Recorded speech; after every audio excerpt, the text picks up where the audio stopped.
रहा अच्छी तेजी का दिन। सेंसेक्स निफ्टी %% से ज्यादा चढ़ने में कामयाब। फार्मा और बैंक शेयरों ने भरा जोश। फ्यूचर ग्रुप ने खरीदा हेरिटेज फूड्स का रिटेल कारोबार। दक्षिण भारत में है कंपनी के 100 से ज्यादा रिटेल स्टोर्स। आईसीआईसीआई बैंक ने पेश किए बेहद कमजोर नतीजे। अब तक का सबसे खराब एनपीए। अन्य आय में मुनाफे में हुई बढ़ोतरी।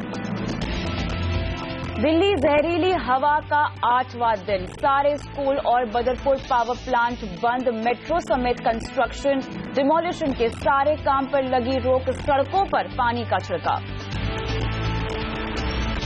आसान होंगे भारत के लिए ब्रिटेन के वीजा नियम। इंडिया यूके समिट में प्रधानमंत्री टेरेसा मे का ऐलान। मोदी ने रक्षा क्षेत्र में निवेश का दिया न्यौता।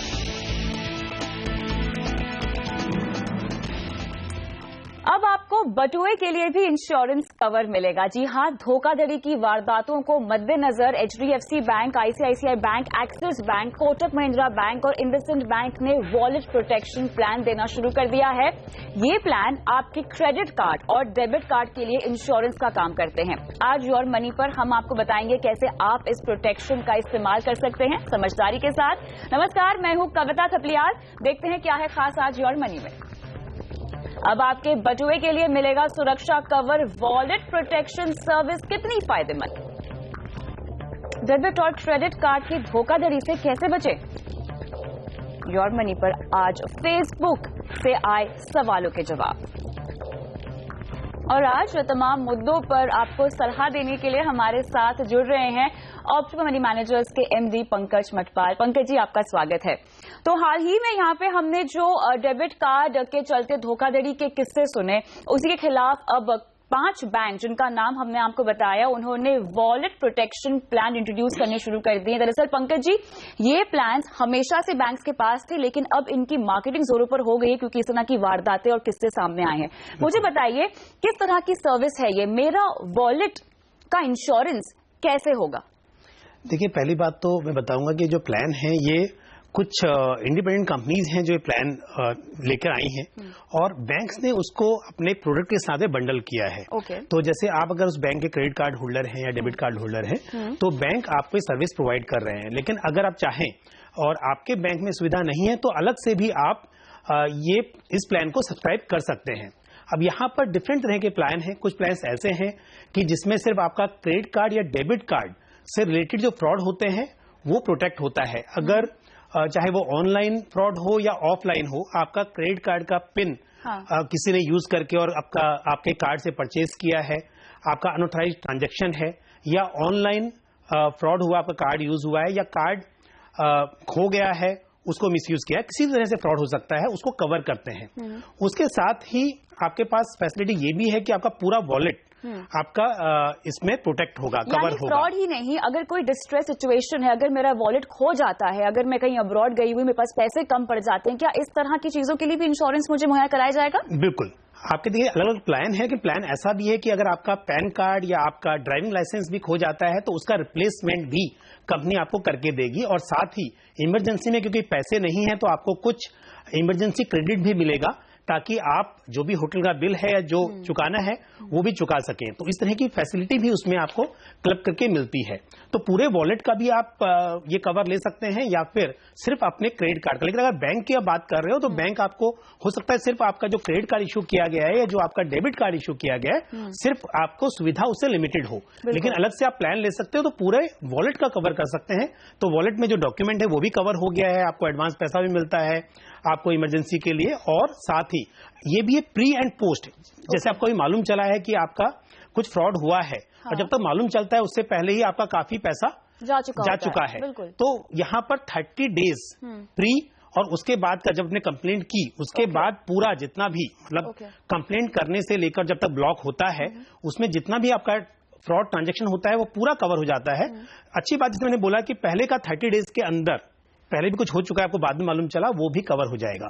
ओके, एक और चीज सामने आ रही है वो ये है कि कस्टमर्स को एक इंटरेस्ट फ्री लोन के तौर पे एक अमाउंट पहले ही दे दिया जाता है जिसका आगे चल के वो प्रीमियम वगैरह भरते रहते हैं। इसके पीछे मैथमेटिक्स क्या और उसका मतलब क्या है एक आम दर्शक के लिए। इमरजेंसी क्रेडिट सुविधा मैंने जैसे बोला, आपका पूरा अगर वॉलेट ही चोरी हो गया है तो ना कैश बचा है ना क्रेडिट कार्ड बचे हैं तो उस केस में आप कैसे, अगर आपके अकाउंट में पैसा हो भी तो कैसे आप विड्रॉ करेंगे, तो इसके लिए आपको इमरजेंसी क्रेडिट की फैसिलिटी दी जाती है। कुछ पैसा दे दिया जाता है ताकि आप अगर कहीं बाहर भी हो वहां से कम अपने घर तो पहुंच सकें, और उसके बाद वो आपको पैसा वापस चुकाना होता है, तो धीरे धीरे करके बैंक उसको रिकवर कर लेता है। मुझे ये बताइए कि अब इस सुविधा को मैं कैसे जाके अवेल कर सकती हूँ? क्या मैं बैंक के पास जाऊं और इस तरह के प्रोडक्ट की मांग करूं?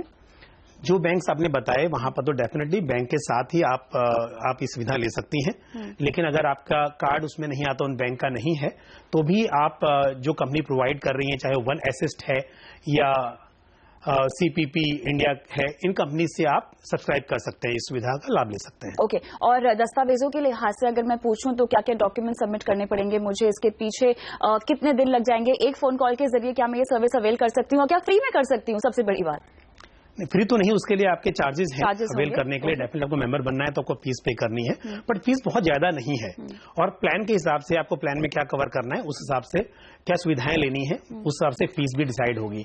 दूसरी बात, आप एक बार मेंबर बन जाते हैं, आपको जैसे अभी हम बात कर रहे थे कि कोई वॉलेट खोता है और सारे कार्ड एक साथ चोरी हो जाते हैं, तो अक्सर क्या होता है, अगर आपके पास 3 कंपनी के क्रेडिट कार्ड हैं, 2 डेबिट कार्ड हैं, तो आपको 5 फोन करने पड़ेंगे। लेकिन यहाँ पर आपको सिर्फ उस कंपनी के एक नंबर पर सिंगल फोन कीजिए और वो कंपनी की जिम्मेदारी है कि सारे कार्ड आपके ब्लॉक करवा देंगे। तो आपको ये सुविधा भी एक इजी हो जाता है किसी भी तरह से कंप्लेंट करना। दूसरी बात, जब कंप्लेंट करने के लिए कैसे करेंगे, तो आपको एक तो कंप्लेंट रजिस्टर करनी है अपनी कंपनी के पास में कि आप, ताकि वो कार्ड को ब्लॉक कर सकें। दूसरी बात, आपको पुलिस कंप्लेंट की कॉपी भी देनी होगी, आपको सभी डिटेल देनी होंगी, तो इस तरह से आप उसको क्लेम और जो फॉर्म है क्लेम फॉर्म वो भर के सबमिट करना होगा। तो चलिए, यहाँ पर आपके वॉलेट का इंश्योरेंस का बंदोबस्त अब कर दिया गया है ताकि आप तमाम तरह की धोखाधड़ी से बच सके। लेकिन इसके अलावा भी क्या क्या एहतियात आपको बरतने चाहिए ताकि इस तरह के कांड आपके साथ ना हो? सबसे पहली बात तो यह है कि आपको जो ईमेल या SMS अलर्ट फैसिलिटी होती है वो जरूर अवेल करनी चाहिए, और लोग अवेल करते भी हैं। अगर हम देखें तो बहुत बेसिक बात है।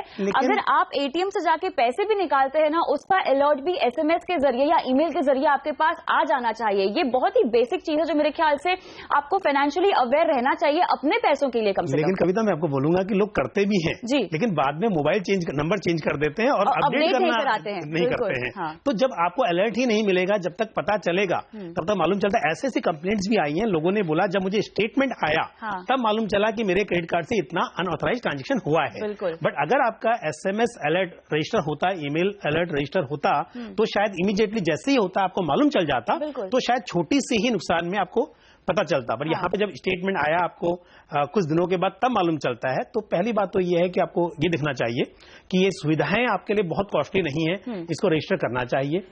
दूसरी बात, जब ऑनलाइन ट्रांजेक्शन करते हैं, एक बात जरूर बोलूंगा कि आप अपने ही कंप्यूटर से करें, ये साइबर कैफे में जाकर आप बिल्कुल यूज ना करें, और जितना हो सके आप जेन्युइन प्रोडक्ट यूज करें, जेन्युइन सॉफ्टवेयर्स, और जो एंटीवायरस हैं वो भी आपके जेन्युइन होने चाहिए। ये जो फ्री में डाउनलोड करते हैं तो वो अपडेट नहीं होते हैं, जिसकी वजह से आजकल नए नए वायरस जनरेट होते हैं, लेकिन जो एंटीवायरस है वो पुराना होता है। तो आपके पास जेन्युइन होना चाहिए। साथ ही आप जब देखते हैं किसी वेबसाइट पर ट्रांजेक्शन करते हैं, देखें कि वो HTTPS हो, तो मतलब सिक्योर आपका गेटवे हो, तभी आप सिक्योर URL पे आप ट्रांजेक्शन करें ताकि फ्रॉड होने के चांस कम हो जाएं।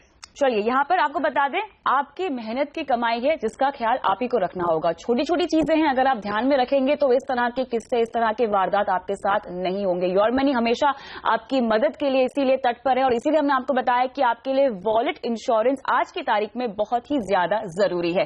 रुकते हैं ब्रेक के लिए, लेकिन ब्रेक के बाद फेसबुक पर हमारे दर्शकों ने क्रेडिट कार्ड पे जो सवाल पूछे थे उसके जवाब देंगे। जुड़ेंगे हमारे दर्शकों से इस ब्रेक के बाद।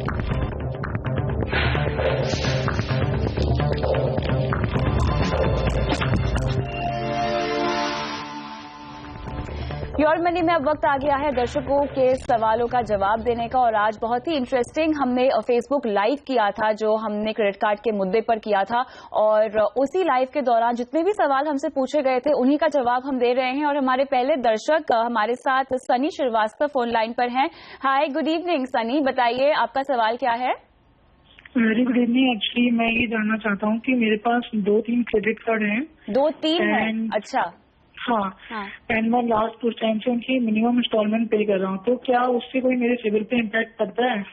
मुझे ये बताइए कि आपने तीनों को एक साथ क्यों स्वाइप किया है, तीनों की लिमिट क्या है और आपकी ईयरली इनकम क्या है?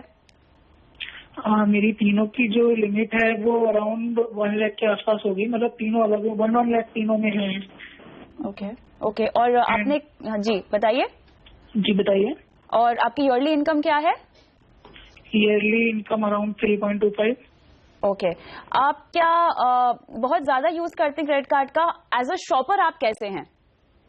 एक्चुअली मैं रेगुलरली यूज करता हूँ, लाइक मतलब जो भी चीजें मुझे परचेज करनी होती है मैं अपने क्रेडिट कार्ड से परचेज करता हूँ, उसके बाद उनको पे करता हूँ मंथली बेसिस पे। बट मुझे इसके बारे में पता नहीं था कि मतलब मिनिमम पे करने से इस पे कोई इम्पैक्ट पड़ेगा या नहीं पड़ेगा सिबिल पे। और आप कब से, सनी मुझे बताइए, सिर्फ मिनिमम अमाउंट ही पे कर रहे हैं? कितना समय हो गया? ये मुझे 1 साल हो गया। 1 साल से आप हर महीना केवल मिनिमम अमाउंट ही पे कर रहे हैं आपके तीनों क्रेडिट कार्ड पर?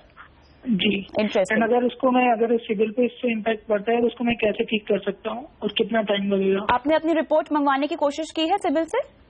नहीं, अभी तक तो मैंने ऐसा कुछ नहीं किया।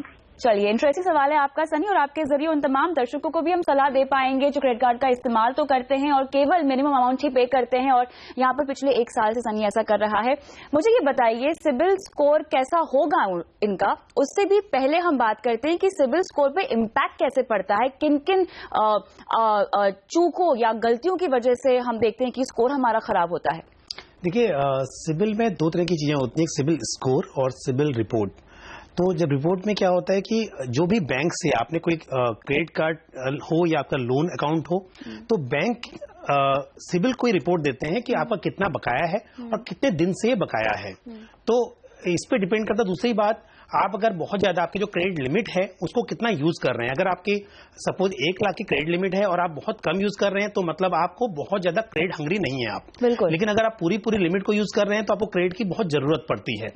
तो ये जो भी बैंक होता है, रिपोर्ट ऐसा नहीं कि रिपोर्ट होने से वो फाइनल डिसीजन है, बट जब दोबारा लोन के लिए अप्लाई करते हैं और वो जो बैंक देखता है कि आपकी रिपोर्ट कैसी है तो उसको एक आइडिया आ जाता है कि आपकी रिपेमेंट हिस्ट्री कैसी है, कितना बकाया है, कैसे आप करते हैं, तो आपकी रिपेमेंट कैपेसिटी है कि नहीं है। जैसे इनके केस में था कि ये बोल रहे हैं सिर्फ मिनिमम ही पे कर पाते हैं, तो सीधी सी बात है जब कहीं लोन के लिए अप्लाई करेंगे तो बैंक को ये मालूम है इनके लिए रिपेमेंट करना दिक्कत वाली बात है। क्योंकि पूरा पेमेंट कर नहीं पा रहे हैं, थोड़ा बहुत कर रहे हैं। क्योंकि जब थोड़ा सा कर रहे हैं, जो आप मिनिमम बैलेंस है उसको ही पे कर रहे हैं, मिनिमम ड्यू को, तो बाकी के ऊपर इंटरेस्ट पे करना पड़ रहा है। तो एक तो ये है कि इनका जो आउटस्टैंडिंग है वो बढ़ती ही जा रही है क्योंकि आप इंटरेस्ट पर इंटरेस्ट देते जा रहे हैं, और दूसरे बैंक को ये बात समझने में देर नहीं लगेगी कि आपके पास अगर वो आपको लोन देती है तो रिपेमेंट करने में दिक्कत आएगी। बिल्कुल। अब आते हैं स्कोर के ऊपर। हालांकि जो सिबिल का स्कोर है वो बहुत सारी चीजों पर निर्भर करता है, यहाँ तक कि अगर आप इंक्वायरी बहुत करते हैं लोन के बारे में तो उसका भी फर्क पड़ता है। उससे ये मालूम चलता है कि आपको क्रेडिट की बहुत जरूरत है, इसके लिए आप बहुत जगह पर इंक्वायरी कर रहे हैं, उसका भी फर्क पड़ता है। तो आपका डेफिनेटली, क्योंकि आप पेमेंट पूरा नहीं कर पा रहे हैं, ये आपके स्कोर पर इसका फर्क पड़ेगा। लेकिन वो कौन कौन सी बातें होती है, कभी सिबिल ने ये बात क्लियर नहीं की है कि स्कोर कैसे कैलकुलेट होता है, ये उनका प्रोप्राइटरी मैटर है। बट यस, आपकी जितनी बातें हैं, कितने टाइम में आपने पेमेंट किया, कभी सेटलमेंट किया, आपने कार्ड का बहुत ज्यादा यूज किया, आपने लेट पेमेंट चार्जेस कितने पे किए, उन सब बातों से ही आपका स्कोर बनता है। तो अगर मैं स्पेसिफिकली सनी के ही सवाल का जवाब आपसे मांगू तो ये केवल मिनिमम अमाउंट ही पे कर रहे हैं। आपने कोई पेमेंट में देरी भी की है? आपसे कोई पेमेंट छूटी भी है सनी? नहीं, पेमेंट तो कोई नहीं छूटा है, लेकिन हाँ मेरी लास्ट 2-3 मंथ पेमेंट डिले हुई थी, उसके बाद वो मैंने कंटिन्यू करना चालू कर दिया। लेकिन अभी मुझे रिसेंटली कुछ टाइम पहले पता चला कि मिनिमम पेमेंट करने से भी सिबिल पे इम्पैक्ट पड़ता है। और साथ में आपको लेट फी भी लगी होगी क्योंकि आपने 2-3 बार यहाँ पे डिले भी किया है अपनी पेमेंट में, तो यहाँ पे सिबिल स्कोर पे तो जरूर इम्पैक्ट पड़ा ही होगा।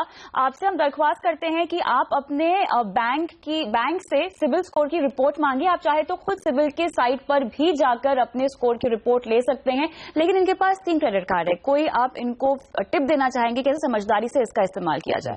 पहली बात तो है कि हमेशा क्रेडिट कार्ड का यूज उतना ही करना चाहिए कि आप ड्यू डेट पर उसका पूरा पेमेंट कर सकें। अगर आपको पूरा पेमेंट करने की क्षमता नहीं है तो आपको यूज नहीं करना चाहिए। इसके बजाय अगर पैसे की जरूरत भी है तो पर्सनल लोन लेना क्रेडिट कार्ड यूज करने से बेहतर है। तो अभी भी उसको अगर रिस्ट्रक्चर करें आप जितना भी है और कोई पर्सनल लोन लेकर उस चुका दें तो वो बेहतर होगा। दूसरी बात, आप जितनी जल्दी हो सके आप बैंक से भी नहीं, आप सिंपल सिबिल की वेबसाइट पे जाकर 550 रुपीज पे करके अपना स्कोर एंड रिपोर्ट दोनों साथ में डाउनलोड कर सकते हैं ऑनलाइन। उससे आपको मालूम चलेगा स्कोर कैसा है। इन्होंने एक बात और पूछी थी, कैसे इंप्रूव करें। इंप्रूव करने का तरीका एक ही है कि आगे की हिस्ट्री अच्छी करें। आप आगे अगर टाइम पर पेमेंट करते रहेंगे, क्रेडिट कार्ड की जो लिमिट है उसको पूरा यूज करने की बजाय कम करेंगे, जिससे ये मालूम प्रूव होता है कि आपको जितनी मिला हुआ है चॉइस यूज करने की, आप उससे कम कर रहे हैं, उससे ऑटोमेटिकली आपका स्कोर बढ़ जाएगा और आपका रिकॉर्ड अच्छा हो जाएगा। चलिए आगे बढ़ते हैं और रोहित साबू हमारे साथ फोन लाइन पर हैं।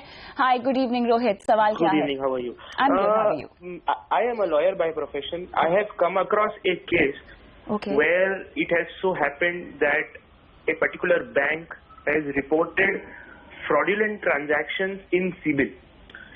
And the आप fact is हिंदी में that बात कर सकते हैं ना रोहित? जी हाँ, एक बैंक ने सिबिल रिपोर्ट में मेरे क्लाइंट के नाम के 4 क्रेडिट कार्ड इश्यूड बताए Okay. और उनके ऊपर आउटस्टैंडिंग बताए। ओके फैक्ट ये है कि वो क्रेडिट कार्ड कभी इशू हुए ही नहीं थे ओके और ये एक फ्रॉड था जिसकी वजह से मेरा सिविल नेगेटिव हो गया। ओके, तो ऐसी स्थिति में क्या करना क्या चाहिए? आप बैंक्स के पास गए? क्या इसके बारे में आपने शिकायत दर्ज जी हाँ, की? हमारे पास में जब बैंक का डिमांड लेटर आया था उसका हमने रिस्पांस दिया था कि इस प्रकार के क्रेडिट कार्ड हमने कभी अप्लाई नहीं किए, हमें कभी मिले नहीं और ये ट्रांजैक्शंस हमने कभी किए नहीं। तो बैंक का इसलिए रिस्पांस? उसके बाद उनका कभी कोई रिस्पांस नहीं आया। और आपने उसको परस्यू नहीं किया आगे? जी हाँ, ऐसी स्थिति में क्या किया जा सकता है? आपने लेकिन अब प्रॉब्लम ये है कि जब भी हम लोन लेने जाते हैं हमारा सिबिल एब्सोल्युटली, वो आपका सिबिल स्कोर खराब है तो आपको लोन नहीं मिलेगा। क्या आपने सिबिल से सीधा संपर्क करने की कोशिश की इस मामले पर? किस तरह से किया जाता है मुझे वही जानना है। चलिए, बहुत इंटरेस्टिंग सवाल है यहाँ पर। ये कह रहे हैं कि क्लियरली एक फ्रॉड हुआ है, अब हम इनकी हेल्प कैसे करें? देखिए, पहली बात तो ये कि बैंक जो कि सिबिल का मेंबर है उसको ये इन्फॉर्मेशन देनी होती है। महीने में एक बार तो वो इन्फॉर्म करते हैं कि हमारा कितने जो भी कस्टमर्स हैं, जो भी उनके क्लाइंट्स हैं, उनका कितना आउटस्टैंडिंग है, क्या है। अब इनके पास जो ये बता रहे हैं कि कार्ड आया ही नहीं, वहां 2 चीजें हो सकती हैं। एक तो ऐसे भी केसेस हुए हैं जहां पर कि कार्ड फ्रॉड तरीके से इशू हो गए हैं, तो वैसा केस अगर ये है कि क्रेडिट कार्ड सच में इशू हुआ है इनके डॉक्यूमेंट्स का मिसयूज करके, कि कई बार आप डॉक्यूमेंट किसी और काम के लिए देते हैं और उन डॉक्यूमेंट्स का मिसयूज होता है जिसकी वजह से कार्ड इशू हो गया। तो इसके लिए वो एक चीज हो सकती है। और दूसरी बात है कि नहीं, इनका कोई कार्ड था ही नहीं, लेकिन सिर्फ एक एंट्री में मिस्टेक हुई जिसकी वजह से ऐसा है।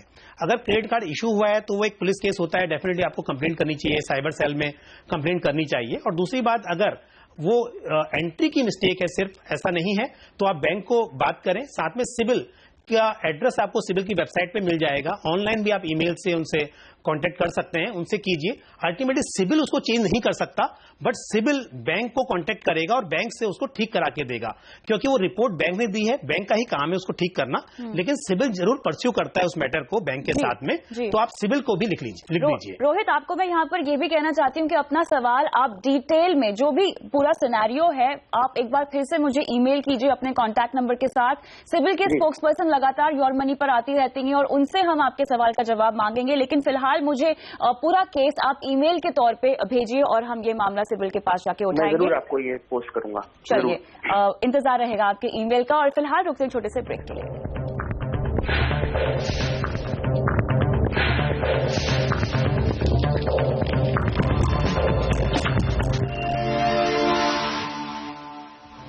योर मनी में आगे बढ़ते हैं और सुनीत कुमार का सवाल लेते हैं। इन्होंने फेसबुक लाइव के दौरान अपना सवाल कमेंट्स में छोड़ा था और ये बेसिकली 13,500 रुपए हर महीना कमाते हैं और क्रेडिट कार्ड पे सवाल पूछ रहे हैं कि क्या इन्हें क्रेडिट कार्ड मिल सकता है या नहीं, और अगर लेना हो तो कहां से लेना हो, कौन से बैंक का बेहतर होगा? ये कार्ड मिलना, सैलरी तो एक चीज है डेफिनेटली, पर उसके अलावा आपकी जो हिस्ट्री होती है वो भी देखी जाती है। तो अगर इन्होंने पहले से कोई लोन लिया हुआ है और लोन बराबर से चुका रहे हैं तो और आसान हो जाता है। लेकिन अगर कोई लोन लिया हुआ था और बराबर से चुकाया नहीं है पास्ट में, तो बहुत डिफिकल्ट होगा। अप्लाई करने का जहां तक सवाल है तो किसी भी बैंक से कर सकते हैं।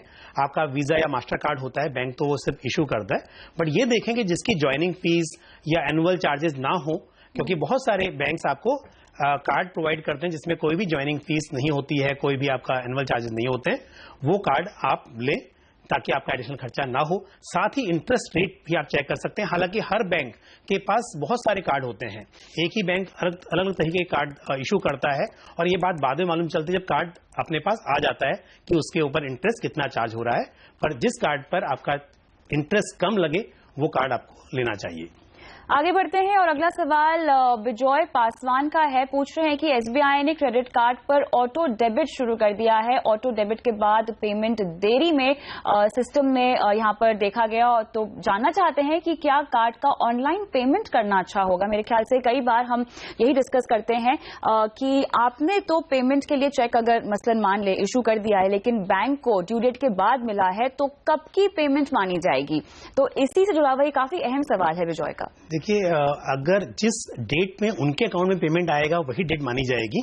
बट कई बार आप रिक्वेस्ट करते हैं, कभी कभी ऐसा होता है तो आप चेक की डेट देते हैं कि डेट में हुआ था, बैंक उसको कंसिडर कर लेता है। बट इनके केस में तो क्योंकि ऑटो डेबिट है, तो ऑटो डेबिट में तो डेफिनेटली जिस दिन में डेबिट आपका अकाउंट हुआ है वही डेट आपकी मानी जाएगी। और ये अच्छा है क्योंकि आप अगर डेट भूल जाते हैं किसी वजह से, या आपका स्टेटमेंट नहीं आता है, आप किसी वजह से भी ये भूल जाते हैं टाइम पर पेमेंट करना, तो आपको लेट पेमेंट चार्जेस लग जाते हैं और साथ में आपको जितना भी बकाया है उसके ऊपर इंटरेस्ट पे करना होता है। ऐसे में अगर आपके पास ऑटो डेबिट फैसिलिटी है तो आप का ये नुकसान नहीं होगा, अपने आप अकाउंट से पैसा डेबिट हो जाएगा। वो अगर थोड़ी देर के बाद भी दिखाई दे रहा है, उससे बैंक आपसे कोई चार्ज नहीं करेगा। हालांकि वैसे जिस दिन डेबिट होता है उसके कुछ ही घंटों में या एक दिन में आपके अकाउंट में वो रिफ्लेक्ट करता है। बट अगर नहीं भी कर रहा है तो आपके पास प्रूफ है कि आपका अकाउंट कब डेबिट हुआ है। इसके लिए ये सुविधा अच्छी है अगर आपके पास सफिशिएंट बैलेंस है अकाउंट के अंदर। आगे बढ़ते हैं, मोहन गोयल का सवाल लेना चाहूंगी मैं, जो पूछ रहे हैं कि सिबिल स्कोर पे क्या इम्पैक्ट पड़ता है। इन्होंने क्रेडिट कार्ड के 108 रुपए का भुगतान के बारे में इन्हें पता नहीं था, तो इससे क्या इनका सिबिल स्कोर खराब होगा या नहीं होगा? तो हमने पहले भी चर्चा की है, बताया दर्शकों को कि क्या क्या चीजों की वजह से स्कोर खराब होता है। लेकिन मोहन का सवाल काफी छोटा सा है, डिटेल्स नहीं है कि इससे पहले भी इन्होंने इस्तेमाल में क्या गलतियां की हैं, लेकिन इस सवाल के लिए क्या जवाब होगा? देखिए, बहुत छोटा अमाउंट है और अगर पहली बार हुआ, आपकी हिस्ट्री बहुत अच्छी है तो इसका इम्पैक्ट बहुत ज्यादा नहीं होगा इसके लिए। बट ये है सुधारने के लिए, कभी भी अगर ऐसा होता है किसी गलती की वजह से अगर पेमेंट रुक जाता है, लेट होता है, तो आगे ध्यान दें कि आगे वैसी गलती ना हो, ताकि आपका जो आगे का अच्छा स्कोर होगा, आगे का अच्छा जो हिस्ट्री होगी, उसकी वजह से अगर गलती हुई भी है तो दब जाएगी। चलिए, बहुत बहुत शुक्रिया शो पे आने के लिए पंकज जी। और इसी के साथ अगर योर मनी पर आप भी अपना कोई सवाल पूछना चाहते हैं, जो कि credit card, loan, financial planning, mutual fund, insurance जुड़ा हुआ हो, तो अपना सवाल पूछ सकते हैं। व्हाट्सएप नंबर आपकी स्क्रीन पे फ्लैश हो रहा है, अपने नाम के साथ सवाल पूछिएगा।